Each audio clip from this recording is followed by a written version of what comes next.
Welcome to the John and Heidi Show podcast. John and Heidi. Here's John and Heidi. Thanks for listening to the John and Heidi Show on a Wednesday. Hey, baby, how you doing? I'm good. How are you? Very good. Can't believe we're cruising through the month as fast as we are, but here we are. Richard Strack is going to be my guest later in the program. He's got a book called Upon a Field of Gold, and it's a really interesting concept for a book. He has gone to a psychic, and the psychic told him that he was a Civil War soldier. And then the more he's checked into this, the more he just can't get this out of his mind. So he decided, I'm going to write this down in book form. And you can read the book. It's really fascinating. Looking forward to talking to him. I got a lot of questions. So hopefully we'll get some good answers, too, later in the program. Again, that's Richard Strack later in the show. You ready for a quote? I am ready. All right. This is from Bob Marley. You know who that is? Yes. He says, the truth is, everyone is going to hurt you. You just got to find the ones worth suffering for. Aww. That's true. That's very true. So hurt me all you want, Heidi. I'm still going to love you. Coming up here in a bit, we got some special things going on today. We'll tell you all about that in a short while. John and Heidi. Today is a special day, Heidi. Do you know what today is? What is today, John? So you'd never ask. It is Wednesday, May the 17th. It's International Day Against Homophobia, Transphobia, and Biphobia. No reason to be afraid. Not at all. Hey, it's also National Employee Health and Fitness Day. It is Turn Beauty Inside Out Day. It is Stäveti Mai Day, whatever that is. No clue. Apparently they need a day. World Hypertension Day. World Telecommunications and Information Society Day. And World Neurofibromatosis Day, or also known as NF Day. So there you go. Okay. A lot of stuff going on today. I don't know if any of those are really the thing I'm going to celebrate. I'm trying to think. Hypertension, I have that. Should I celebrate it, though? I don't think so. Probably not. Thanks for listening to the John and Heidi Show. John and Heidi. I love watching TV shows and movies, but I hated seeing my monthly bill get higher and higher. All that money every month just to watch TV. Well, not anymore. We cut our cable. We were paying $185 a month for channels we didn't even watch. Now we pay for just the internet, and we save about $150 a month. And we still get to watch what we want, when we want, with no monthly fee. Learn how you can do this too at channelsurfertv.com. Watch the video there to learn how to watch movies and TV with no monthly fee. Do it today and save 50% at channelsurfertv.com. John and Heidi. You know it's true because you heard it on the radio. Heidi, are you ready for this? Take a listen. What could be worse than falling off a skyscraper in New York? How about Landing? Note to self, Heidi 1. Yes, landing would be worse. How about falling off again? And doing it on purpose. There's a dude who's apparently got a death wish. He's going to New York, and he's jumping off buildings. He's jumping off a building, not just once. He's done it at least twice now. It's a New York postal worker. His name is Donald Mathis. He loves to go parachuting off of tall buildings. So that's a little different than falling off. Yeah. They call it base jumping. Have you ever heard of that? Yes, I have. I think it's stupid. And it's very dangerous. Jumping off skyscrapers is illegal, by the way. Imagine that. So the man has been arrested now. Why did he do it a second time? Well, because nobody noticed when he did it the first time. So he got away with it the first time. He jumped and parachuted and made it home safely and was like, well, that was a lot of fun and I didn't get arrested. So I'm going to do it again and see if I can continue to press my luck. Yeah, what an idiot. Yeah, that's not a good plan. You know, he's very fortunate because, you know, when you jump out of an airplane, like you're up in the sky with just you and the sky and maybe a bird. I've heard of parachuters hitting a bird. Mm-hmm. But in the city, when you're jumping off, there's all kinds of things. You could hit a flagpole. You could hit a power cable. You could hit, you know, just some ornate thing sticking off the side of the building. I mean, there's a lot of obstacles. There could be a gust of wind that could blow you right back into the building. You know, it's not like you're up there all by yourself. I just think that that's a bad idea. And people who do that's why it's illegal. Well, of course it's a bad idea. And because the other thing that makes you wonder, if somebody jumps off a building and gets hurt, would they sue the building? You know, could they? Could the family go after the building? Well, I don't know. It makes you wonder. It's illegal. There you go. Now you know. Of course, burglars can sue families when they get hurt breaking into someone's house. So who knows? Anyway, this is going on in New York. And you know it's true because you heard it on the radio. John and Heidi. Each day at this time, we talk about people doing dumb things under the influence, but addiction is no laughing matter. If you or someone you know needs help, there's a toll-free number you can call. 1-800-438-0380. That's the Addiction Hope and Helpline. 1-800-438-0380. And this is your brain on drugs. No doubt you're familiar with the old butt dial thing. Have you ever done that before? Oh, yeah. Well, a man butt dialed 911. LaShawn Davis and Tony Palmer were sitting in their apartment discussing the details of their plan to rob a nearby Taco Bell. Sometime during the conversation, he butt dialed 911. The police were listening for 20 minutes as they were talking about their heist. They decided to head to a nearby music store. They were arrested. They were caught carrying marijuana and the cell phone, which was still connected to 911, by the way. So, yeah. They're like, thank you guys very much for making our job so darn easy today. Easy. Can you imagine how weird that would be? That's God stepping in there. Yeah. He's like, LaShawn, Tony, you guys need to get your life straight. Guess what I'm going to do? Boop, boop, boop, boop, boop. Funny. I think there's too many boops there, wasn't there? Probably. It's just boop, boop, boop. See, anyway. Kids, that's what happens when your brain's on drugs. John and Heidi. Now your moment of duh. Have you ever wondered what would happen if you'd steal money from your neighbor's mailbox? I would never do that. That's a federal offense. I love my neighbors. I wouldn't steal from my neighbors or for anybody else for that matter. I think it's a bad idea. Well, karma has a way of just biting you in a tush when you do dumb stuff, and that's kind of what happened with today's moment of duh. We have a young lady in Los Angeles that stole some money. Well, it was actually a check that was in her mailbox's, her neighbor's mailbox. They had a little flag up, sending us in to get something paid at the credit card company. Well, she stole that check and took the $20 that was on there and altered that to $675. And then took the credit card name off there and put her name there. It's what they call a check washing scheme. What do you think was going to happen there? I mean, when the check went through, they would know who it was written to. Yeah, and I don't know. There's no way she could have thought she was going to get away with it. Clearly wasn't thinking, period. Anyway, in addition to the fact that she was going to get caught eventually, she got caught a lot quicker because she took it to the wrong bank. She walked into the bank and handed it over to her neighbor, the guy that she stole the check from. Oh, man. He looked at the check and was like, this is from me. Yeah, she was arrested. That was your moment of duh. Coming up, your scoop of the day. John and Heidi. Would you like custom t-shirts for an event or sports team? We understand that usually the budget's not unlimited. We have full-color custom printed t-shirts for just $7 each. That's one of the best prices you'll find anywhere. No minimum orders, so you can print just one or print 1,000. The price is just $7 per shirt with a minimal setup fee per design. Make the memories of your next event last forever or help your team look amazing with a little help from CustomShirtInc.com. That's CustomShirtInc.com. John and Heidi. Now your scoop of the day. This first story just kind of makes me smile. It says here, the new president of South Korea has a bodyguard that is so handsome that he has become an overnight heartthrob. Have you seen photos of him? Nice. Yeah. Protesters are trying to get in trouble just so he'll frisk them. So like, come on. Oh, seriously. I might have a bomb under this left one. Come on. Apparently a handsome dude. That's kind of cool. This one's kind of fun, too. It says one of the hardest jobs right now is in the PR department for the United Airlines Oh, I'm sure. company. We've talked about that. Have you heard the latest incident? Access codes to the cockpit doors were made public. Oh, my God. What are they doing over there? It's almost like they're playing spin the bottle and see what can we do to get in the news today. Okay, well, I guess this is the one we got to do now. And an Australian helicopter pilot with the munchies landed his chopper next to a Mickey D's to grab some food. The pilot landed his chopper on the lawn to go to McDonald's, got out of the aircraft, entered the restaurant to get some food, got back in the helicopter, and flew away. So, is that illegal?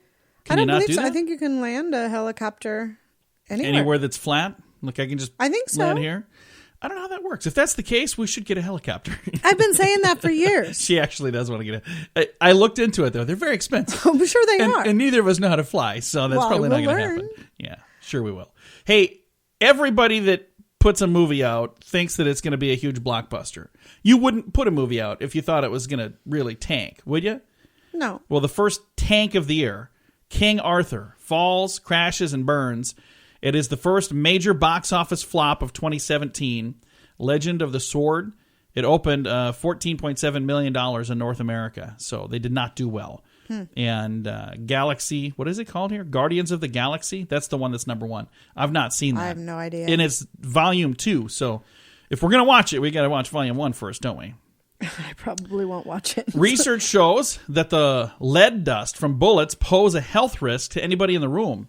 So if you're going to go shooting, you're supposed to wear a little ventilator mask now. Yeah, that's not going to happen. Probably not. So now you're going to go in, you got to protect your eyes, got to protect your ears, and you got to protect your mouth. The other day, I was shooting. Yeah, Heidi was at the gun range. Listen to this. And a bullet, not a bullet, one of the Casing. casings flew back at hot me casing. and landed on the arm of my safety glasses. Yeah, so and between it her scalded my skin. between her eye and her safety glasses. I'm lucky it didn't fall behind the goggles I and know. hit me You in got the a little. eye. You still have a red I spot. know Was that I like do. It was a week ago now? welted up Not quite a really week ago. bad. It hurt. Well, it's looking good though. That looks good on you. Well, thank It's you. really nice. My brother says it's a natural teardrop. Yeah. A mall in Colombia has introduced breastfeeding mannequins. The mall introduced these mannequins in an attempt to break the stigma of nursing in public. The initiative is supported by Friends of Breastfeeding, an organization designed to support moms who are attacked for feeding in public. I don't know if I've ever seen anybody attacked. I know I've seen people that have talked to them, and I suppose that's what they mean by attacked. Or do you think people are literally I don't attacking think them? anybody's been attacked. No. Swiss veterinarians claim that more and more dogs are suffering from stress and burnout caused by demanding owners. One researcher said dogs are suffering increasingly from tension and stomach aches and headaches caused by stress. There are a number of factors behind it, but in most cases, stress or demanding owners are the two, stressed and demanding owners, rather, are the things that you are usually going to blame. So the dog is stressed because you're stressed. So if you're overstressed, maybe your dog will be overstressed as well. Our dogs just lay around and sleep all day. They don't do nothing stressful. A thief in West Virginia covered his face with a pair of blue women's underwear and used a pistol-shaped cigarette lighter in a botched robbery at a convenience store. One of the responding officers says, "You can't make this stuff up." You're right. But I'm glad people keep doing dumb things. Otherwise, we'd have nothing to talk about around here. Coming up, we've got a special guest, and we also have some fun facts. That's all on the way on the John and Heidi Show. John and Heidi. 80s in the Sand will be happening this November in Punta Cana in the Dominican Republic. And that'll be here before you know it. Join us and have a blast with 80s in the Sand. An all-inclusive vacation with some of the greatest bands of the 80s. Plus, you can meet some 80s icons from the movies and television as well. Get all the details at 80sinthesand.com. Use promo code RADIO to get a $200 immediate refund per person. That website is 80sinthesand.com. Book your week-long 80s vacation now at 80sinthesand.com. John and Heidi. Thank you for listening to the John and Heidi Show. We've got a guest today talking about a book that he's put out. We've got Richard Strack. He is the author of a book called Upon a Field of Gold. Richard, how are you, sir? I'm fine, thank you, John. Thanks for having me on your show. Glad to have you on the program. Now, this sounds like a really interesting book. This is would you call it a novel? Is that the right way to describe what kind of book it is? Well, not exactly. It's really a novel, but it's based upon true events that actually have happened to me. So there's a lot of truth to it and a little bit of fiction with it. Very cool. And it's an interesting story. So where the truth and the fiction come together is going to be fun to hear about. So let's talk about the overall theme and concept of the book, Upon a Field of Gold. Well, I have to go back to when all of this genesis for the story, and it goes back to several years ago when I went to see a psychic who was a medium, and I did not want to do this. I'm the biggest skeptic in the world, John. I didn't want to, I don't believe in spirits and ghosts and aliens of that nature, but my wife kind of encouraged me to see this medium, and I went up to see her to prove that she was a fraud, really. Yeah. I kind of smirked at her.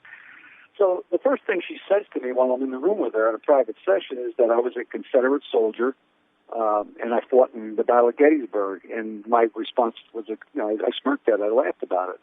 What he got next, I didn't say that. I didn't want to insult her. But so the next thing she says to me, she says, "Your father's in the room." I said, "Oh, really?" I said, "I thought that was pretty cruel, actually. My father died when I was 19. Oh. We didn't have much of a relationship." So she says this to me, and I'm thinking, where's she getting that from? She stands up from the chair, and she's standing there.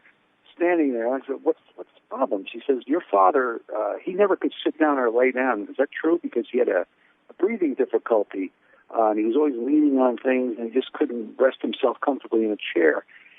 And I nearly passed out from that truth because I never told anybody that my other than my own family has passed away, that my father had emphysema for 7 years and had very much difficulty taking his next breath. And I'm wondering in this session now, who told this woman this when I didn't? No one else could have. They didn't know. So she's starting to grab me a little bit here. She went on to tell me that my father was not a father for me, and he felt bad about that. And he is saying to her that he wants to be a father for me now. And then she says to me, she looks me straight in the eye, she says, after you get done teaching, you're probably going to want to write. I think you want to be a writer. And your father is telling me that he's still going to be standing, but this time he's going to be standing behind you and supporting what you have to write about. At this time, she had me in tears. She could have told me I was going to be the next person to fly, and I would have started waving my arms looking for the window, but that's how much she had gotten me.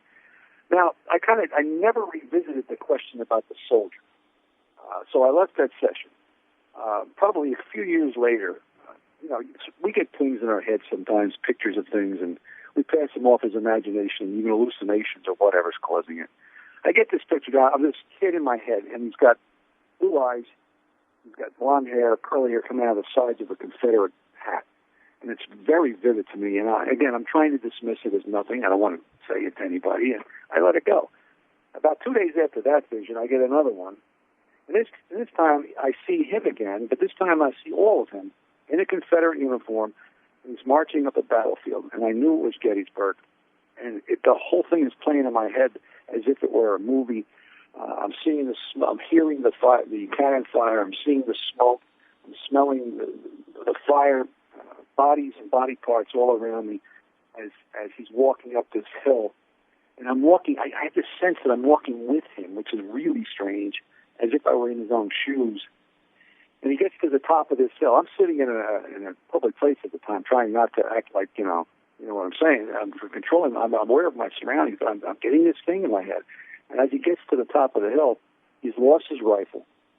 He pulls what I think is a letter out of his pocket. I'll tell you about that later. And there's a soldier, a Union soldier, with a rifle pointed right at him.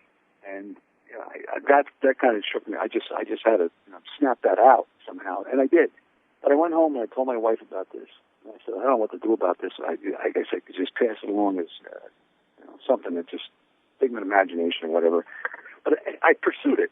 I went to a hypnotherapist who specializes in what you call past life regression.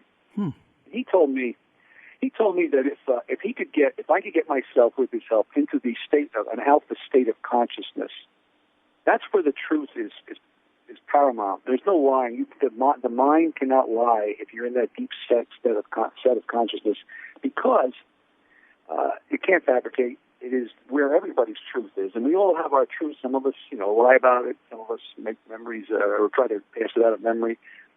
But during the session, it took a while, and I was thinking this isn't going to work. I was kind of happy it wasn't going to work. Actually, I didn't want it to work. But during the session, I guess I got there, because what I saw was a house. First thing I saw, this is about 15 minutes into the session, and he asked me about the house, and I said, I know this house. I know where it is. I've been in there before. So he says, why don't you walk in? So he's guiding me into this tour of this house while I'm sitting in a session. I walk in, I said, well, there's a picture of my mother and father from from back in that day, but I said my mother and father. I'm looking around at the windows, and I see my own room. He asked me about how old I was. I said, I'm a child. I walk into the room. I see my clothes. I'm saying mine because they're so vivid to me.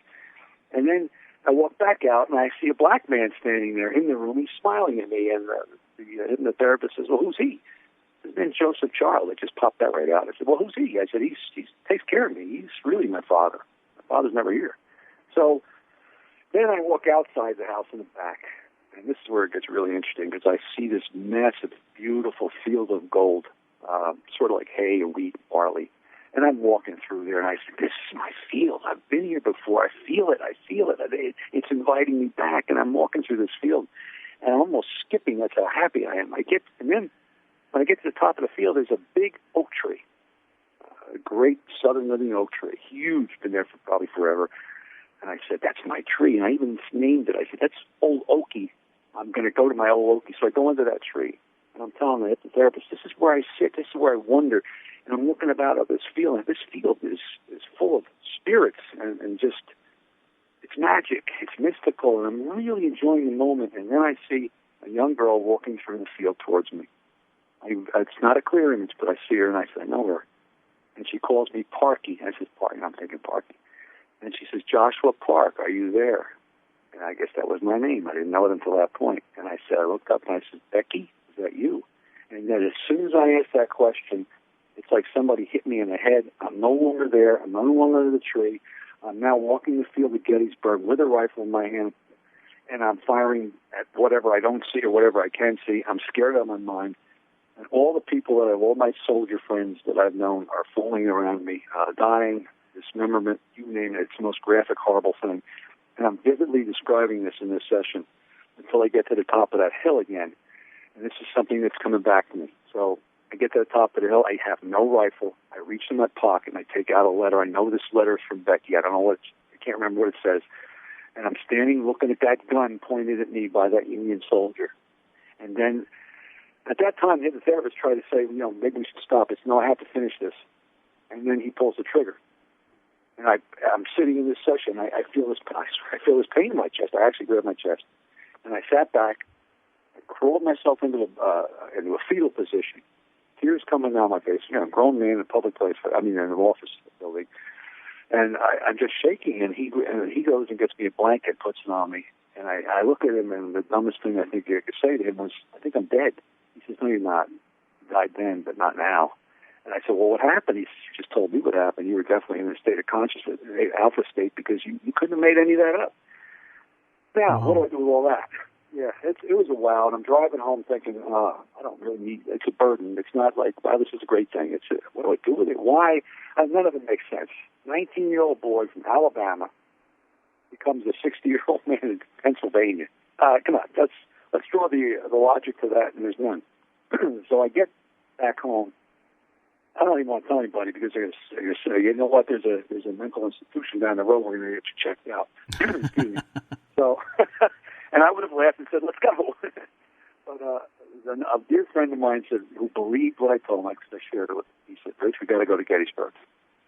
So we went on a beautiful September day, and and there was some things that were coming back to me on the drive over. Like, I never liked loud noises. I don't even like fireworks. They make me shake.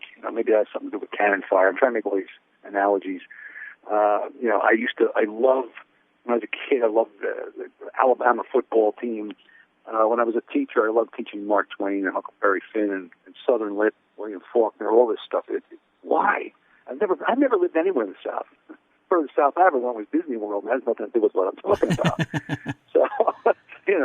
So now I get to Gettysburg, and this is where I fictionalize a bit of my event there. But the truth of it being, I walked to the field, which you were not supposed to do. The first time I walked up it a little bit, I felt the energy, the vibe, almost a tremor in myself, and there was this breeze that came around me and circled me. It was actually quite comfortable, the breeze, to try to soothe me from this discomfort. I walk off the field and I said to my friend George, did you feel that breeze? Because it was a crystal clear day with no wind. He said, what breeze? There's no breeze. Look at this. Look at this. There's nothing moving here. I said, well, okay, let's now we go to the top of the hill, where history would tell you it's the high water mark of the Confederacy. It's where the South got to the furthest part of the North before they were beaten back during Pickett's charge, which is where I fought. And I walked off the ledge at the top, and it all hit me again, body parts, cannon fire, the man with the blue, the man with the gun. I hurried myself off the field because I didn't want to make a scene, public scene. And I said to George, okay, I got to believe all of this is. There's no doubting it anymore. I still don't know what to do with it. So the next step was, what do I do with it? I thought about this for a long time. Nothing came to me until I just felt that at times he, meaning Joshua, which was his soul now into me, was telling me he was compelling me to tell his story, tell my story. And his story is really a love story that was never completed because he had to go to war.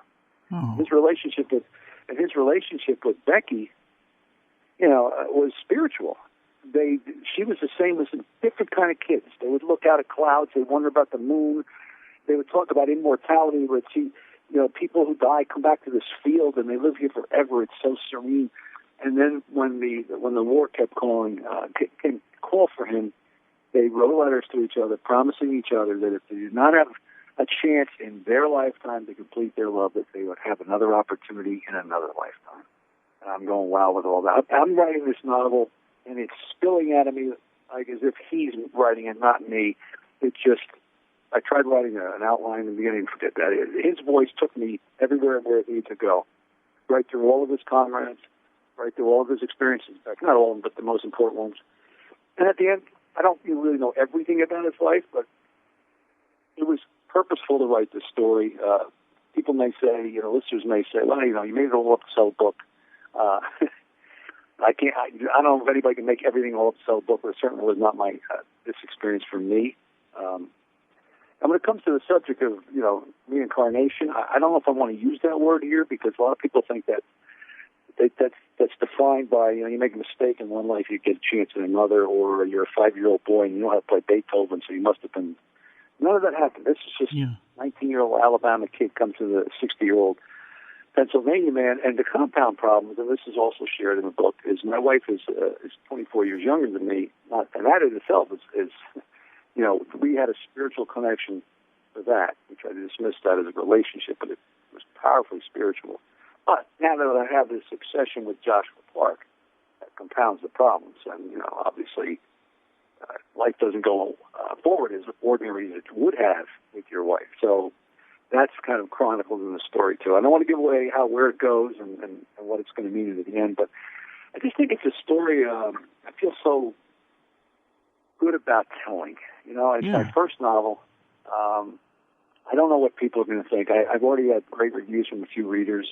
And there are great friends of mine that doubt it all, and that's fine. I have no burden of proof. I'm not telling everybody you have to believe that you're an old soul too, and maybe you should go do what I did. It's just my personal experience. Absolutely. And that's really what it is. Again, visiting right now with Richard Strack. He is the author of Upon a Field of Gold, tells the story of a 60-year-old man, Richard, who comes to believe that he is the reincarnation of a 19-year-old Confederate soldier from the Civil War. And now you're a former English teacher and a philosophy teacher, and you taught in high schools and community colleges.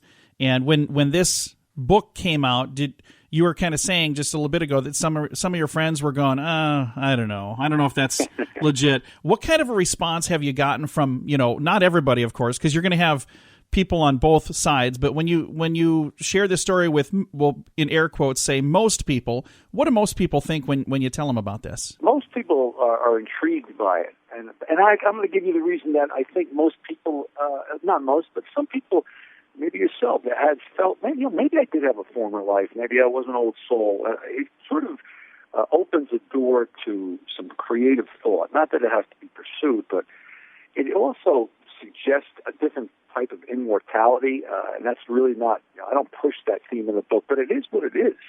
That if you die in one life and you can come back in another, maybe life is not just as religion has. I'm going to bring that up in a minute. You die and you go to heaven or hell.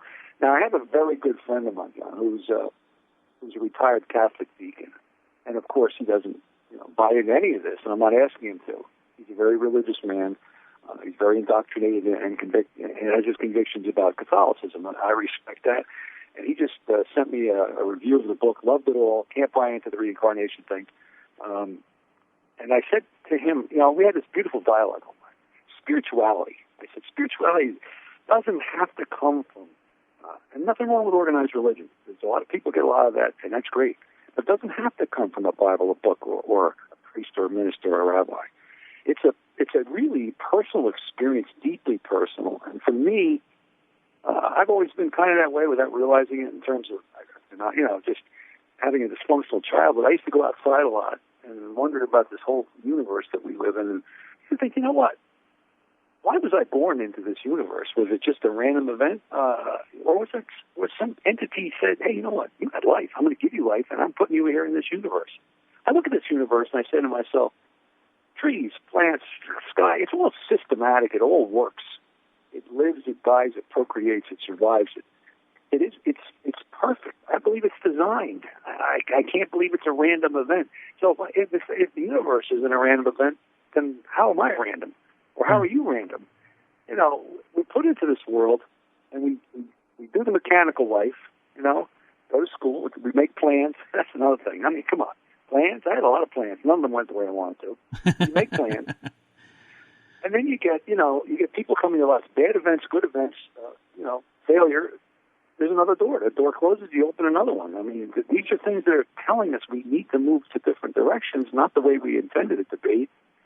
And, we get there, we get the job, we get the money, we buy the house, a car, raise the family. At the end of the day, though, how many of us sit down and say, is this all there is to to our existence? I mean, many of us are unsatisfied. There's a greater meaning in life. I think it's really intuitive. It's deeper.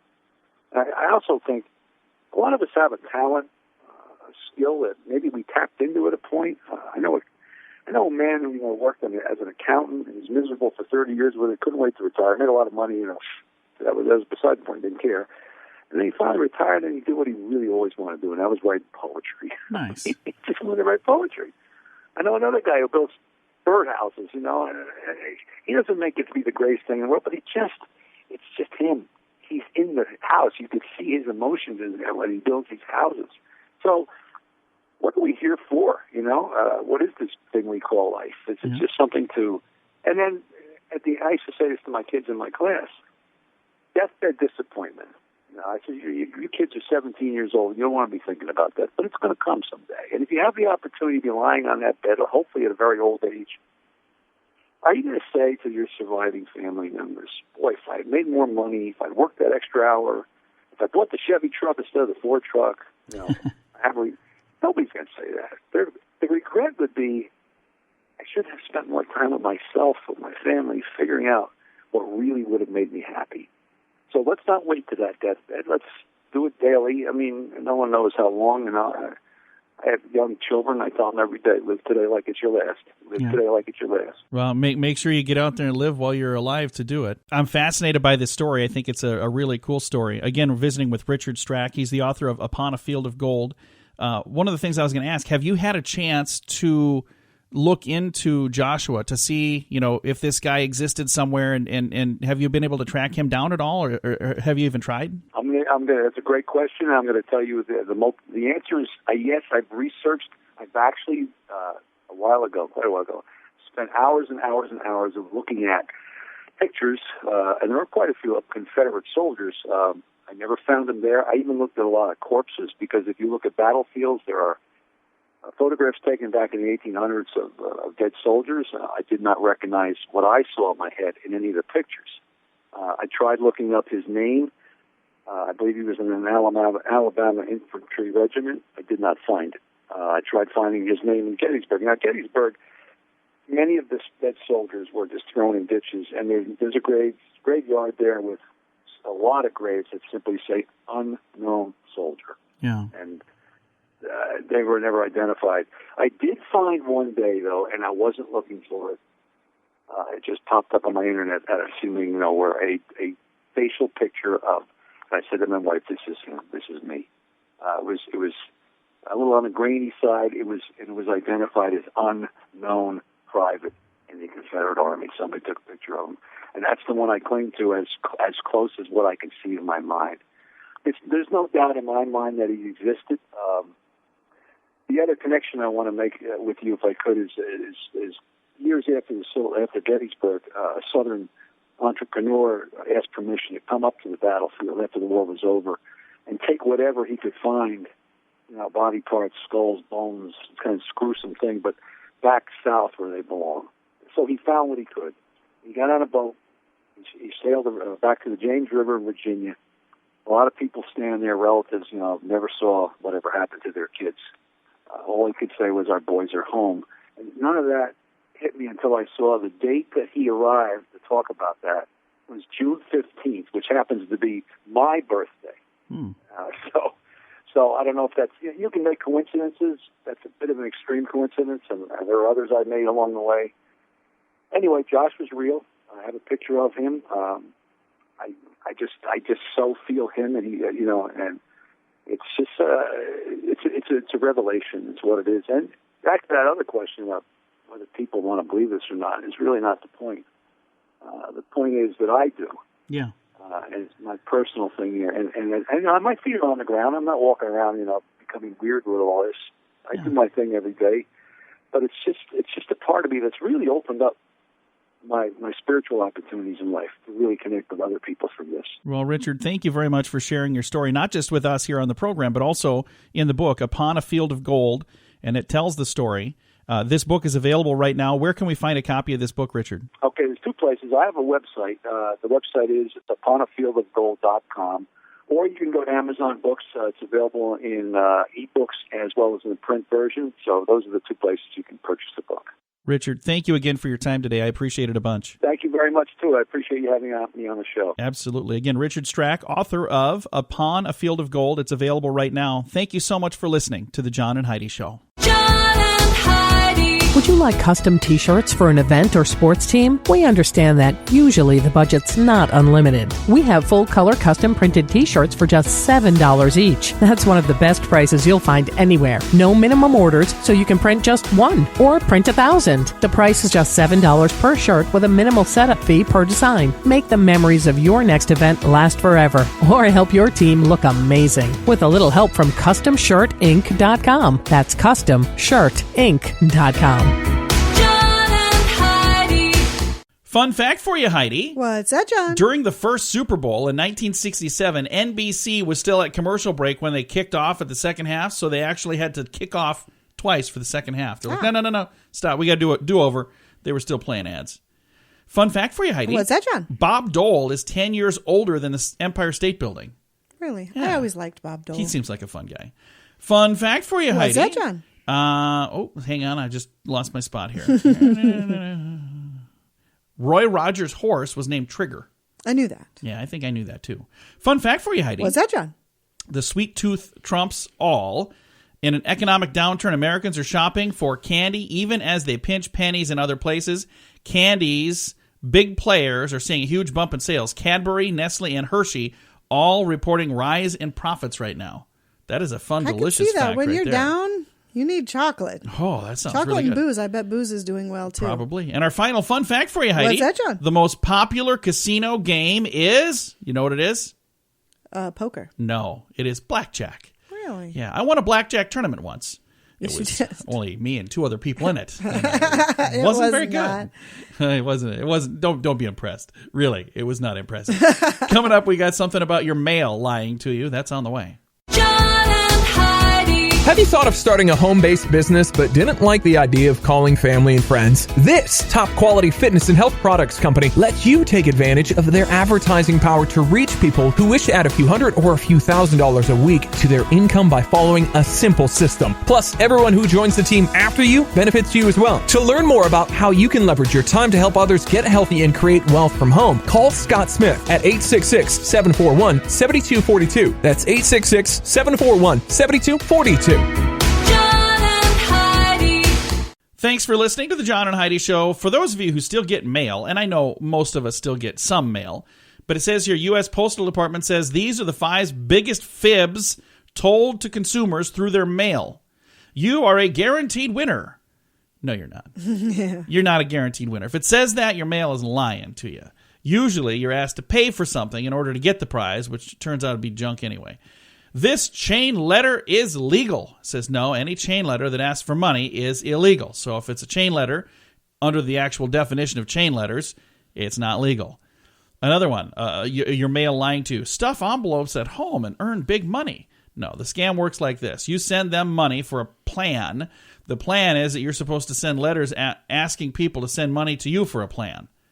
So the big scam is, hey, I'm gonna teach you how to rip other people off like I just ripped you off. Mm-hmm. You're like, Pretty well, much. that's no fun.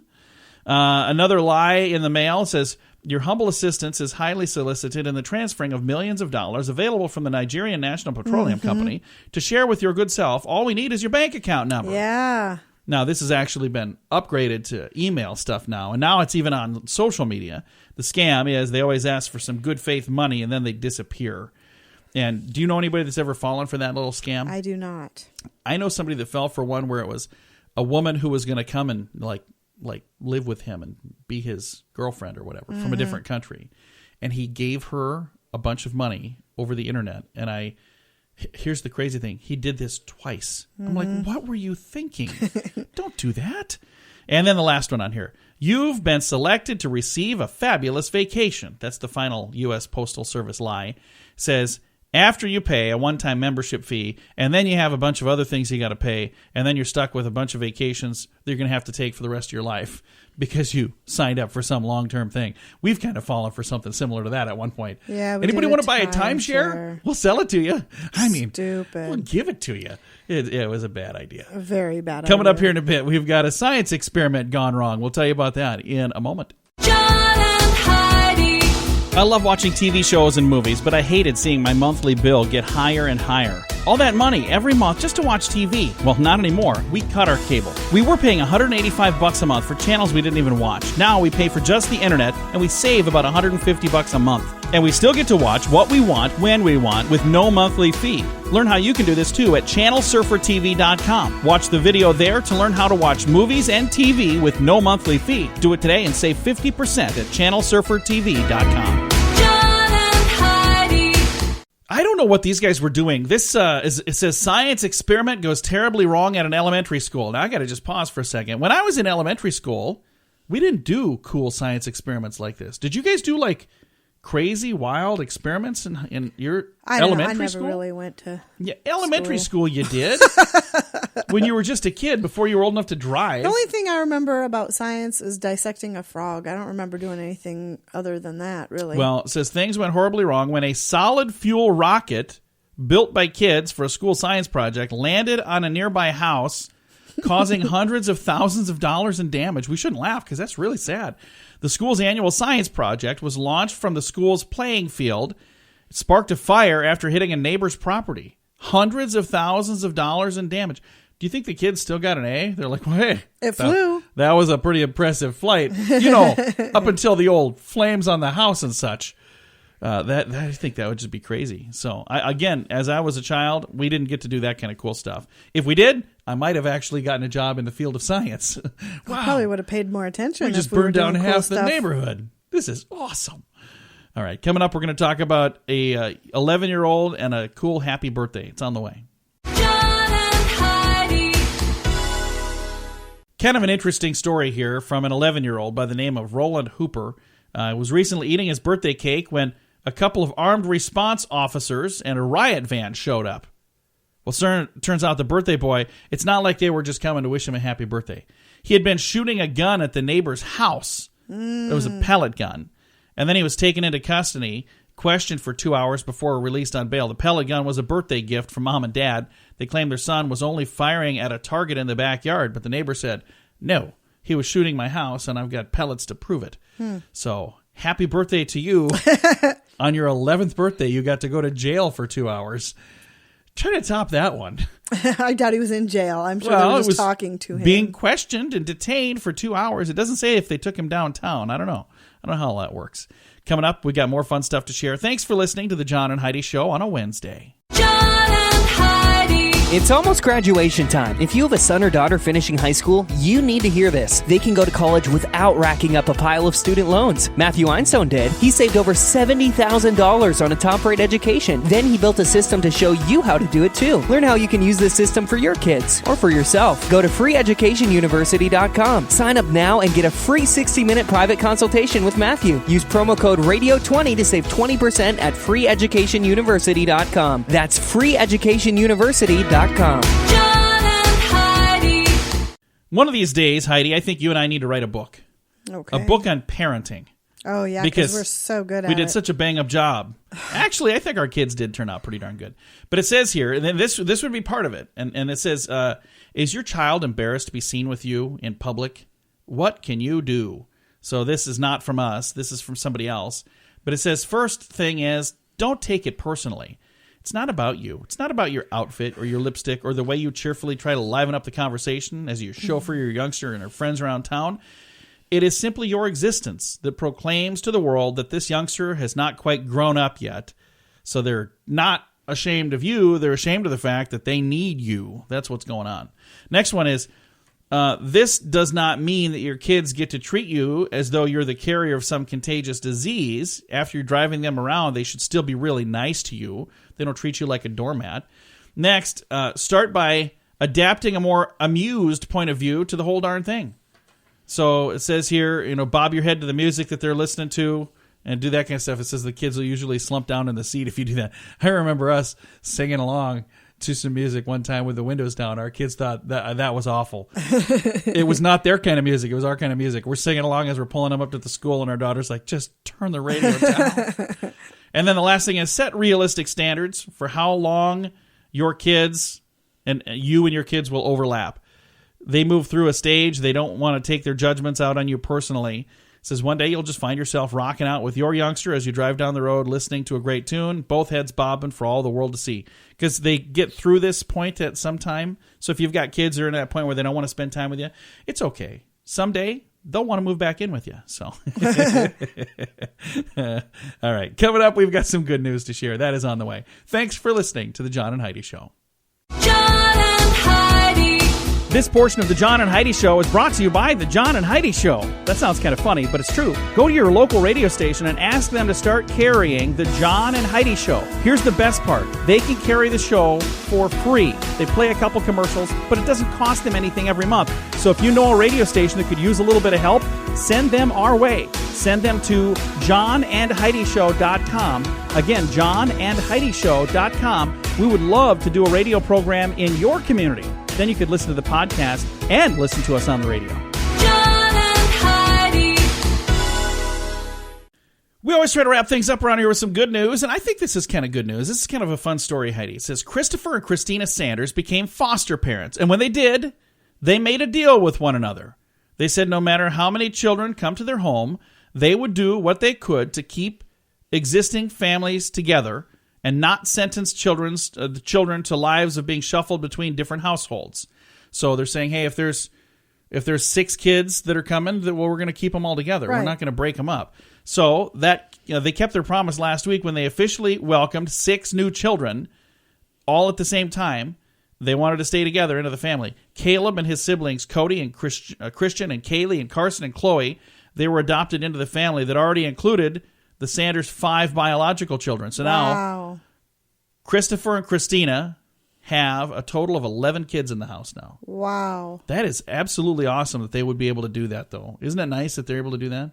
That's insane. Our pastor... there's no way I could. Our pastor and his wife have a bunch of children that they've adopted, and it's really cool that they do that same kind of thing. I think that's awesome.